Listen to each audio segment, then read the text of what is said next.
to Conversations on Social Work Careers.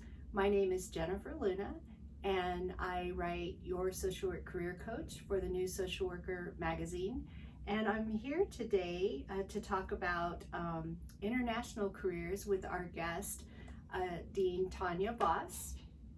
And Dean Voss is the Assistant Dean for Field Education at Steve Hicks School of Social Work and teaches our International Social Work class. I also want to say that Dean Voss has been on the forefront of international social work education for over 15 years, and so we're really lucky to have her here today, and I'm really looking forward to this conversation. Thank you, me too. All right, so just to get us started, tell us a little bit about your role in teaching international social work and how you developed a passion for doing that. Okay. I love the world. I think I grew up, my dad was a pilot, and I got to travel, and I got to see different places and ways that people interact with each other, and I've always just been fascinated with how people work together in these larger ways, and how we connect across boundaries and across borders. And that translated, that love of people, that love of the world, and the way that we are connected, translated into my professional life. And I wanted to invest that direction. I think that's one of the things you need to do when it comes to international social work, is invest that direction. And so very naturally, but very intentionally, I started seeking out opportunities to support international social work, to be involved in international social work. It started off with our international field placements. So in social work, of course, our students go and do 480-hour, 540-hour internships in different settings. And we had a small international social work program at the time, a small international field program, and really leaned into that, really made that more formal, got more supports for our students, connected our School of Social Work with the international office on campus to beef up our preparation, to beef up our training and our relationships. I teach international social work whenever I get to, not enough. I'm also involved in a program that works with engineering students and social work students called Projects for Underserved Communities. That's an ongoing interdisciplinary program across campus, and other things as well, but those are the main things. And so I've been involved in helping interns go all over the world. What was the first country that you went to in that role? In this role, the first country that I went to in this role was a sister city, a sister program in Adelaide, South Australia. Oh, that was really, really cool. What was the role of the intern? The intern, so it's interesting, she was actually in a school setting, and it was in many ways comparable here, but one of the things that was so cool about Australia, and this is one of the things I love about the world, right, is there are other people in other places doing it better than we are. And so they have a different philosophy about social work over there and about their social system, their network to support people. And so she learned a lot about what their schools do and how they support students over there, that then she came back here and was a social worker in schools here. Okay, so how would one prepare for a career in international social work? Yeah, well, I think ethically, the first thing you have to do is do some of your own work and look at why you want to do international social work, because you're not going to go over there and save the world. You're not going to go over there and save others. Right. And this savior complex has caused more harm than good out there in our shared world. And so you have to look at yourself and assess some of those things. It's a very big small world, or very small big world, or something. And so recognizing that we are the same and that we are different, those are reasons to go. A genuine interest and a commitment in the country, in the culture, in the people. Do you have the humility to be able to do that? I mean, those are all important factors. I I would look up the International Federation for Social Work and examine the International Code of Ethics, because a lot of our students don't even know that there's an International Code of Ethics. And I didn't know that there was an International Code of Ethics. But now we do. Yes. And to look at that and see, like, is this something that I can live with? Is this something that I can wear in different countries and with different cultures, authentically, right? Right. And so to prepare yourself those ways, begin reading about wherever it is you want to go. Language is a big one. Yes.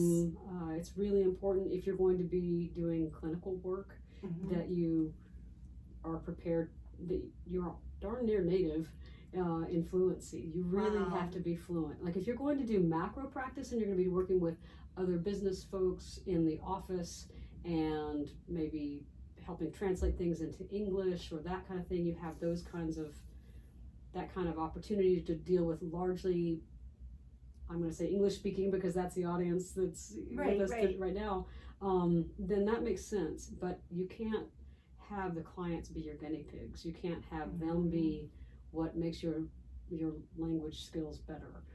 So you have to do your homework here. And there are courses because there's knowing how to have a conversation in a market or with an elementary school child. Yes. And then there's knowing the professional terminology. And there are, Spanish for social work classes, for example, where you can go in and learn not just Spanish, but also the Spanish professional speak, if that makes sense.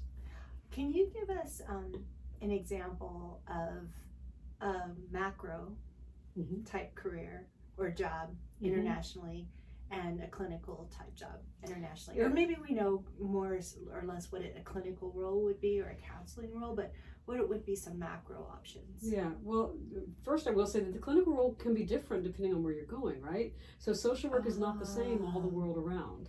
Right. So in Mexico, for example, our students who are there, of course we're in Texas, Right. very committed to our neighbor, our partner, Mexico, and our students who go down there to do social work are oftentimes supervised by psychologists, because the clinical social work is, when you think about more therapeutic kinds of interventions, that's often the bailiwick of the psychologist in Mexico, whereas the social workers have a different role. They don't have to get a different degree for it. There's a certificate for it. So social work is not the same the world over. So that's something you want to check into for sure. Every place would have its different licensing requirements and educational requirements. Absolutely.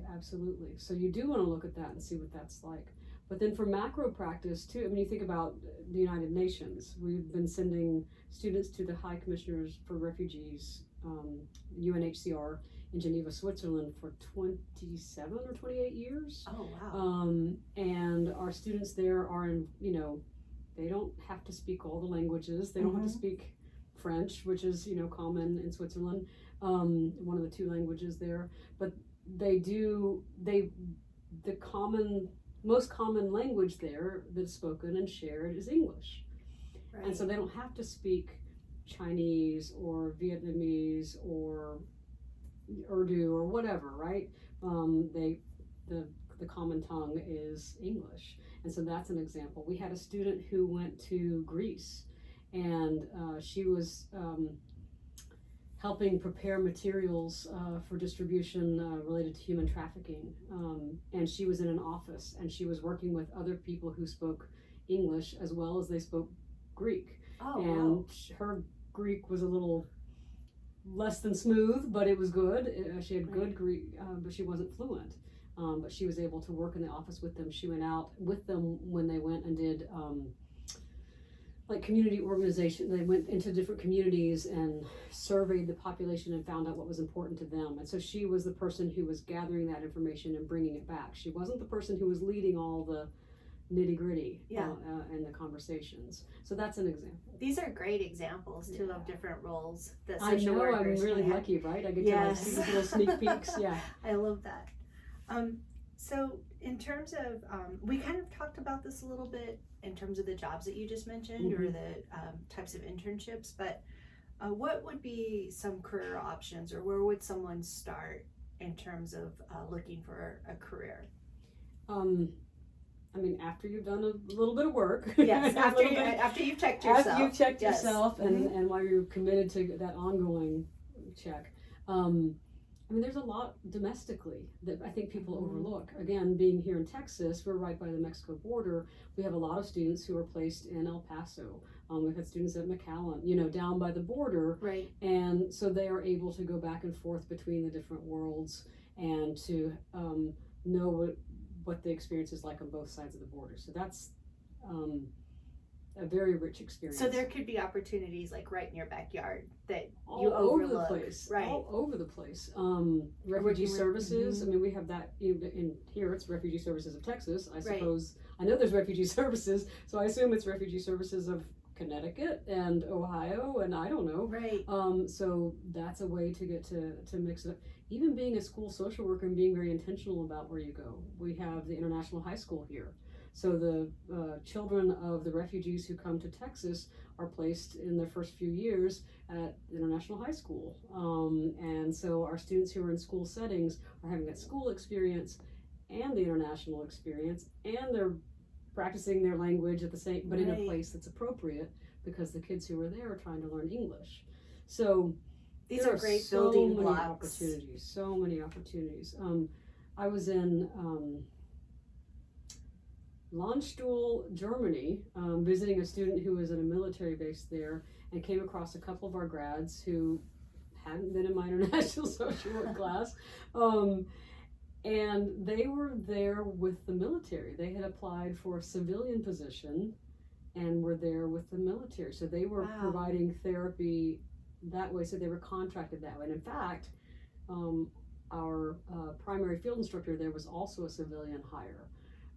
So the military has connections all over the world. All over the world. And so if you I bet a lot of people don't think about that. No, and if maybe you started off in the VA and you like the VA, or maybe you've got your 10 years in and now you're ready for something different and you want to go try, you can use the experience that you have with that population and go there. The UN has offices here. There are smaller organizations here that are committed to, we have an agency that works on clean water in Ethiopia.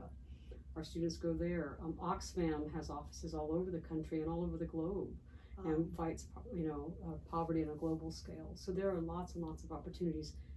One thing about that, I do encourage you, that same self-check that you're doing, I encourage you to apply that to the agencies and organizations that you connect with here.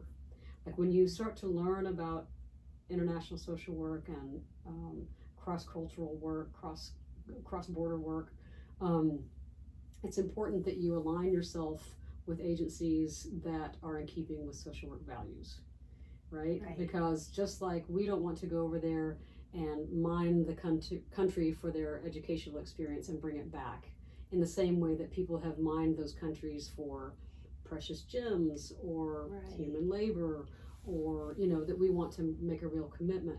So the agency that you're partnering with, are they trying to be the saviors for that country, or are they there because they really want to partner and support the people who are in that country, versus fix them or make them more like us? So it's really good to make sure that your values and our social work values align with the organization's values. Right. Because otherwise we can be guilty of academic tourism and that's good. What would a typical career path look like? Can you give us some examples of some of the social workers that you've seen over the years? Yeah, I don't know that there is a typical career path. I think what I would say is the most typical, the most common thing that I see that makes it work is for people to be intentional about it. I think unlike here in the States where it's all kind of at arm's length, reach, whatever, right? Like you can reach a school, you can reach a detention center, you can reach the legislature, you can reach a therapist office or a hospital. To reach a different country, you have to be more intentional. It takes more steps, it takes more attention to get there. And so I think that sense of purpose is really important. Students who come in and take the coursework, volunteer with the Texas Global. Here, our international office is Texas Global. Volunteer here to be a mentor for a student who's coming here from Brazil. So there's an international student who's on campus, and you work with them, and for 2 weeks you're their buddy, and you show them all things Texan, whatever that means, whatever stereotype that gets us into. So you do those kinds of things. You take the class, you read the things, you choose an internship at an agency that serves an international population here on our soil, right? Right. Maybe you supplement that with mission trips, maybe whether it's through a faith-based organization or a different kind of service organization, and you do some sort of mission trip. Again, keeping in mind that we want to make sure all the values are aligned, but there is a lot to be learned in those kinds of settings. And so to have that base here, that demonstrated commitment, some of those skills that we were talking about, and then start putting yourself out there. One of the things that I see is so important is relationships. Relationships with, say that you get a position with Oxfam, which is a large global organization in New Orleans. And, you know, if you want to go abroad, you know, let people know that you want to work abroad, and make those connections with people, because it's those connections that helps people get places. And sometimes those connections are very personal. Honestly, I've seen a lot of family connections pull people someplace. Their family, a student right now who, her mother was from a southern state in Mexico, not Oaxaca, but we had an internship in Oaxaca, and the student went there for her internship just to kind of see what that was like. Just fell in love with the place, and for her it was a real personal relationship to a sense of home. Like, she didn't realize how much she connected with it, and she moved back. She I guess it's February. Yes, I think this is the month she's moving back, after 3 years of coming back, I should say this, and paying off some of her student debt. Because one of the things that we do see sometimes is that a student who interns somewhere will be offered a position in a country that doesn't have the same pay scale that would match their student loans. And so I've seen students who said no to the position they wanted, came back, worked for a few years, then went back to the country and took the job that they wanted all along. So I do see some of that. So I guess another piece of preparation would be the financial planning. So it sounds like a career in international social work is much more of an investment than, say, a typical career here in the U.S. in terms of investing in knowledge of the language, the culture, the history, and then your own values and personal circumstances. And it also sounds like the experience can be very introspective. Can you talk a little bit more about that? Yeah, well, one of the things, I had a student come back early on, because I've been helping with the international, I've been leading the international field placements for about 15 years, and one of the students came back early on, and she was like, I guess maybe that was when The Matrix was coming out. She's like, it's like that movie. You take one blue, I forget which one's which, but one's blue and one's red, and one you wake up and one you go back to sleep. And one you're awake to the world and the good things and the harsh things, but it's real. And the other you stay in your comfort zone and it's comfortable and fine. And she said it's just transformative. It just, the scales fall away from your eyes and you can see more clearly how very diverse the world how different people are, how the same people are. And so it's very transformative that way, and I've seen that over and over again. And do people do you get a sense that social workers understand that they're just there, that if they're only there temporarily, how much of an impact to make, or what it's going to be like when they leave that position or that country, and will the organization be able to sustain the work that they've done? Yeah, well, one of the things, that sustainability is really huge, and it's a basic tenet of our field placements here. The world is a very big place. There are a lot of really cool places. There are a lot of really great people. There's a lot of need, and there's a lot of opportunity for us to learn from different places all over the place. When I first came into this role, I was like, how do we decide? Because there's so much. And one of the things that we really committed to was a mutually beneficial, sustainable partnership, so that our faculty liaisons are providing trainings, we are giving, we are getting, it's back and forth. I had a student who, he went to he's from the United States originally. He married a woman who's from Ghana, and he went to Ghana for his internship, and then they ended up staying there, and his wife went, his children went. Oh wow! Yeah, it was really cool.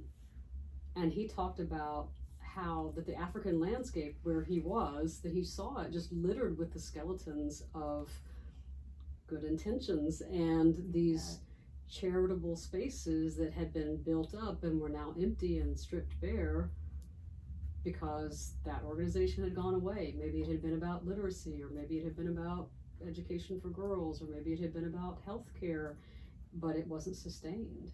And that's not right. I mean, yes, good intentions can pave the road up or down, right? Right. Good intentions do matter. But you really want to find ways to sustain those relationships as much as possible. And that's part of why I'm saying to look into yourself, to sustain yourself, to partner with agencies that are committed for the long haul, and committed to that mutually beneficial back and forth. With that being said, it also sounds like it's a journey that someone shouldn't travel on by themselves. That they need to consult with others, and those partnerships are so important. Well, could you talk a little bit about the pros and cons of international social work? Or anything else that maybe we haven't covered so far? Yeah, I mean, I do think, as much as I wish that international social work and travel and perspective was for everybody, it's not. And so there are some people who don't thrive. I mean, they would rather be here, and they're, you know, being in your home allows you to deepen your roots here. It allows you to connect and use the knowledge that you've had, so you can deepen and get into some more nuances maybe. That is definitely true. There are also real benefits to going over places where you have to look at things differently, where your defenses don't work, and so different things come in from different angles. You're forced to grow in different ways. You're forced to challenge yourself in different ways. You're forced to adapt in different ways. So there are real upsides to it. Being away from home is just a lot for some people, and they don't want. And it's not just about being away from home. What is it? Like just being out of your comfort zone, being out of your element, and that sense of adventure. Different people have different risk tolerance. I'm not using the right term. The different tolerance for risk, and I don't mean physical risk. I'm not asking anybody to put themselves in physical harm. I'm saying that emotional risk, that some people can grow from that, and some people are thwarted by that. And so if you're the kind of person who thrives on, who is fed by those challenges, then that's the kind of place to go. If you're not, then it might not be for you. Yeah, no, it's not for everybody. But our world is getting smaller and smaller, and we know that with the climate crisis and everything, that we're going to have record numbers of refugees in coming years. We're going to have to learn to get along. We have to do better than we are. And one of the things that we can do is be a bridge. That's one of the important roles that social workers play always, right? Between a parent who's trying to bridge to their child who's struggling, or to someone who is trying to figure out how to make sense of a loss. All of those transitions, right? And we have so many transitions coming our direction. Being an international social worker will help us translate things and share the best practices, best evidence-based practices, and appreciate each other's diversity in ways that we're really going to need moving forward. So to build that skill set is really important. I really like what you said about the bridge, because I think a lot of people, social workers, don't realize that they could be a bridge right here in the United States. They don't have to go abroad. They do not have to go abroad. Right. And for some, it might be a little more attainable to have that type of a career without the expense of having, or the effort of having to find a place that would take them abroad.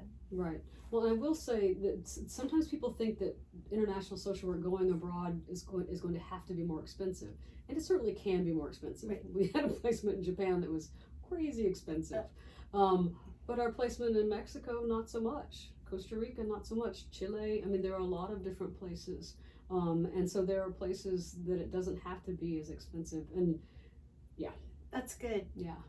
So I think one of the things I encourage students to do, because at the beginning of the year I see how many people were drawn to this program in part because of the international field efforts, and maybe 40% of the students, in fact we did a survey, and about 40% of the students said that was appealing to them about our program. But then when it comes time to apply for international field, we have like 10%, Wow. 15% who will apply. Like just try it on, just see, Right. just see. Yeah, you won't know unless you try. I know. Yeah.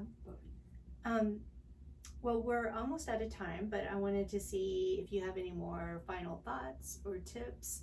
We are going to share the resources that you mentioned in our last slide, but any final advice or tips for those seeking a career? The one thing I wanted to be sure and hit on, one of the things that comes up for international field, at least, or going abroad and trying something on, is it going to hurt you when you come back? Are you going to be behind your peers because you didn't have that clinical training at that place in that town, or the time that you missed being here for the job or, search or whatever, right? And what we find over and over again, because I have the students who are getting ready to go talking to our alumni who come back and share their experience. And as soon as the students start their question, is it going to hurt me? Am I going to be behind in the job search? Everybody else starts going, nope.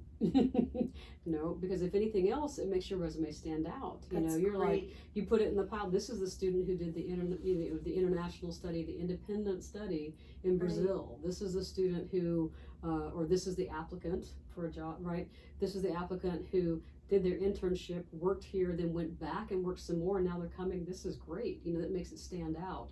So they're not behind. And with the internet, I mean, you can apply for anything anywhere. Right. So, or interview from anywhere. So you're not at a disadvantage. And in fact, our folks who have gone and come back have said that if anything, they felt like it helped them and did not slow them down. Do they have a challenge in translating the skills that they've learned in different countries or in different types of jobs? I have not seen that. I hear more concern about that on the front end. I never hear about it on the back end. Okay, that's great. Never hear about it when they come back. Awesome. Thank you so much for your time today. Thank you. Thank you for this opportunity. All right.